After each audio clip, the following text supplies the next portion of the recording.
Stuska Dynamometers. Today we're at Manitowoc Motor Machine for another edition of Stuska Vision.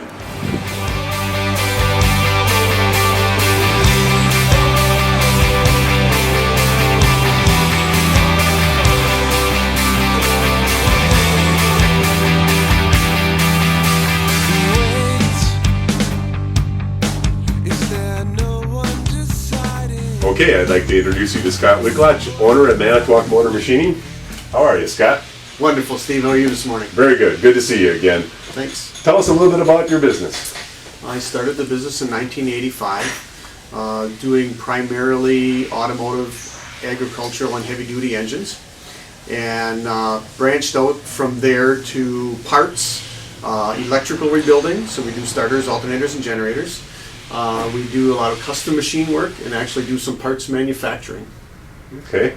It sounds like to me, I would just say, you do everything. And we haven't learned how to say no to anything. Oh, good, good. And are there any areas that have been kind of interesting or fun that have come up? Well, as friends talk to me, they always ask me, what do you have that's cool in the shop this week? And it's pretty much always some kind of restoration project or a high-performance project. We've done an awful lot of very interesting vintage engines and performance engines as well. Okay. Has restoration been an area then that you see growth in? Absolutely. All right. Absolutely. And it's a lot of fun. All right. It just makes you think, and it's just a great job to have. Okay. What do you got? What are you restoring now? What kind of engines are you working Right on? now we have a V12 Lycoming from Auburn Automobile here that will be running on a dyno very shortly. I have a suggestion. Let's hear it. Instead of putting it on the dyno, just call me and I'll test drive the car for you. Well, we'll get that okayed with the owner first, Steve. Okay, I don't foresee any trouble at all. So naturally, you are here to see the TrackMaster, and you purchased the TrackMaster how long ago? About 10 years ago, 2003, we installed the machine. We've grown with it quite a bit since then, added some updates as Stuska had them available, and always growing with it, and it's growing with us. All right. Well, rumor has it there's an engine getting warmed up now, so naturally we'll be looking at that TrackMaster shortly. Time to go see Charlie. Great. All right, we're in the assembly room, and I'd like to introduce you to Charlie Sykes. Steve, good to have you here. Thanks, Charlie. Good to see you again. You're here at Manitowoc, and it's to enhance the performance end of the business. Yeah, that's right. When did you come here? I've been here for about 2 years. I actually came from an NHRA Pro Stock team. So. Okay, all right. That could explain this monster here. Yeah, this is actually a 650-inch truck pull engine for John and Paul Cluck, and the name of their team is called Primetime Pulling. They're out of Stanley, Wisconsin. So they were actually last year's points champion for the region. So. Oh, really? And of course, they want to go get more power. Oh, absolutely. Yeah. That's usually how it works. All right. Never Yeah. have enough. It's a trend. I've noticed that trend before. Yes, sir. I've been in the middle of it myself from time to time. So tell me just a little bit about what this engine's going to produce. It's a C-headed Ford engine. It's, again, like 650 cubic inches. It should make a little over 1,500 horsepower. So. Okay, a Ford. It's not going to fit under the hood of my Focus. No, absolutely not. But with a torch, it'll fit. All right, well, torches and hammers, those are my favorite tools. That's correct. All right, well, great. This will be exciting. I may have to come back and witness this when you got it on the dyno. Absolutely, we'll do it. Okay, well, great. We're in the test cell by the TrackMaster.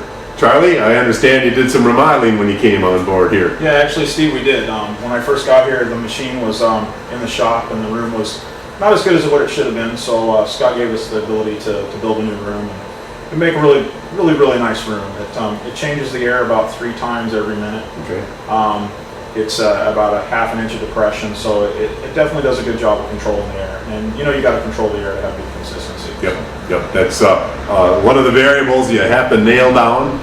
Oil temperature being another one. If you don't control these variables, the one you're testing is inconclusive. I kind of equate it to my days driving race cars, chasing around chassis handling problems, and so it's a similar type of thing where you have to know what's going on and check the one thing you're trying to find out. Absolutely, yeah. The room is really important. A lot of people forget that. So it's got to have a good room. The dyno can only do so much. And then recently, the data system on the TrackMaster has been upgraded up to 45 inputs. Charlie, you needed more, right? Yeah, we definitely needed more. We had Stuska had the basic stuff when we first got here, and with the caliber engines that we built here, we definitely needed a lot more channels. We've been messing with the 802s, and You know, we got pan vacuum and oil temperature and, you know, the basic stuff. But it's really important because, like you said, those variables, you know, everything's got to be the same every pull. Otherwise, when you're chasing a problem, you'll never find the problem. So we got a TrackMaster, has been here 11 years. Initially, this machine didn't even have the automatic low control. That was the first upgrade. And then just recently, the upgrade to the data acquisition. And I just like to emphasize people, even with very old Stuska dynamometers, can upgrade and put the electronics on them. And then today, we're going to be testing a modified engine. Yeah, it's a 369 cubic inch small block. It's about a 650 horsepower engine, which is pretty common here, you know, for the IMCA stuff. We do quite a few of them, and it's, if you want to say, it's the bread and butter of the racing industry around this area. So. Okay, well, fantastic. We'll get it warmed up and do a few pulls. How's that? Let's get it warmed up. All right. All right, the engine's all warmed up. We're going to run a few sweep tests here. Charlie, I see we're going to start out with a 45 to 6,500 RPM sweep. Yeah, we're going to start 45 to 65, and that'll just baseline the motor and make sure we know that everything's good, oil pressure, fuel curve's right, and then we'll make our changes and make some more pulls. Okay, great. You're at the controls. All right.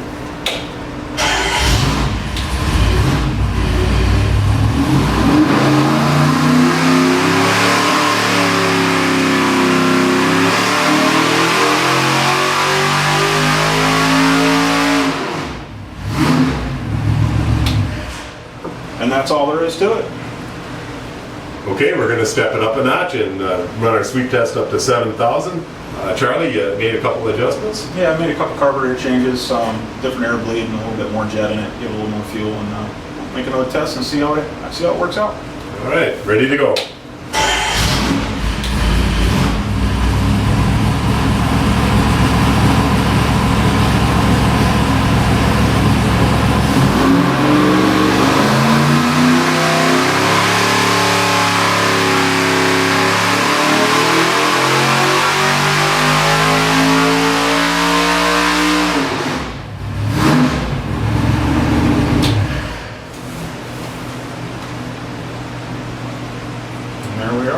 Okay, I'd like to take just a few moments to review the ways we can see our data. We have a couple methods, one of which is very convenient while you're testing, and the other is going to be a presentation to the customer. We have what we call graph view and spreadsheet view. These can be built to include the sensors you want, and you can also instantaneously compare results from previous tests. As you can see, I just turned off one of the tests, and now I'll add it back in for an instant comparison. Oops, I removed it. Okay, here we go. So there's my two tests back to back. I also can slide this cursor on the graph and read the numerical values underneath. And with the spreadsheet, again, I can build multiple spreadsheets, multiple graphs, keep them on the taskbar, get instant comparisons during my tests. For the customer, we will use what's called the printed report, and here's a preview of it. Here I have specifications about the customer, the engine. I type that in with the keyboard. Here I have peaks that show me I had 606 and 605 peak horsepower. In the first case, it happened at 6,400 RPM and then 6,500 RPM. I have information about the weather, peaks and averages. Again, this is all built the way you decide you want to format the data. Another graph, big spreadsheet, an exhaust temperature spreadsheet down below, notes about what was done during testing, again entered by the operator with the keyboard. You could even type instructions to your customer how to operate their engine. So the data system is very versatile when it comes to analyzing and presenting your results.